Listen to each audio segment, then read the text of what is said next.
तो मेरे चैनल में आप सभी का स्वागत है। Welcome back to my channel blessed Rudranshi. हर हर महादेव।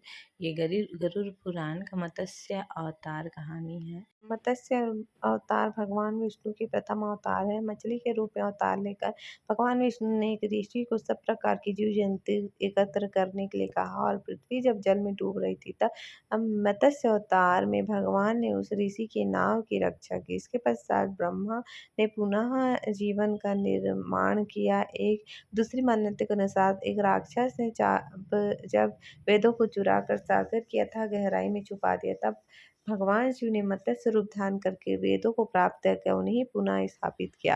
मत्स्य अवतार की कथा। एक बार ब्रह्मा जी की असावधानी के कारण एक बहुत बड़े दैत्य ने वेदों को चुरा लिया। उस दैत्य का नाम हिकरीव था। वेदों को चुरा लिया जाने के कारण ज्ञान लुप्त हो गया था। चारों ओर अज्ञानता का अंधकार फैल गया। पाप तथा अधर्म का बोलबाला हो गया। तब भगवान विष्णु ने धर्म की रक्षा के लिए मत्स्य रूप धारण करके हिकरीव का वध किया और वेद की रक्षा की।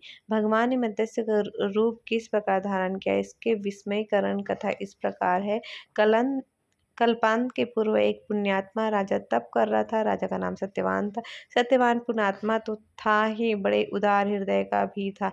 प्रताप का समय था। सूर्योदय हो चुका था। सत्यव्रत कृतमाला नदी में स्नान कर रहा था। उसने स्नान करने के बाद जब तर्पण के लिए अंजलि में जल लिया तो अंजलि में जल के साथ एक छोटी सी मछली भी आ गई। सत्यवान ने मछली को नदी के जल में छोड़ दिया। मछली बोली, राजन, जल के बड़े बड़े छोटे छोटे जीवों को मारकर खा जाते हैं। अवश्य कोई बड़ा जीव मुझे भी मार खाएगा। कृपा करके मेरे प्राण की रक्षा कीजिए। सत्यवान के हृदय में दया उत्पन्न हो उठी।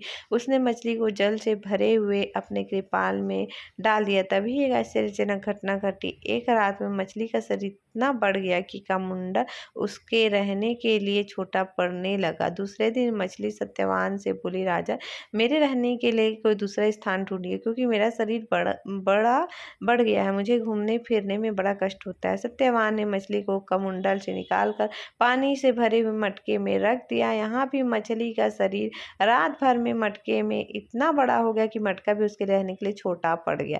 दूसरे दिन मछली पुनः सत्यवान से बोली, राजन, मेरे रहने के लिए कहीं और प्रबंध कीजिए, क्योंकि मटका भी मेरे रहने के लिए छोटा पड़ गया। तब सत्यवान ने मछली को निकाल कर एक सरोवर में डाल दिया, किंतु सरोवर भी मछली के लिए छोटा पड़ गया। इसके बाद सत्यवान ने मछली को नदी में और फिर उसके बाद समुद्र में डाल दिया। आश्चर्य, समुद्र में मछली का शरीर इतना अधिक बढ़ गया कि मछली के रहने के लिए एक छोटा पड़ गया था।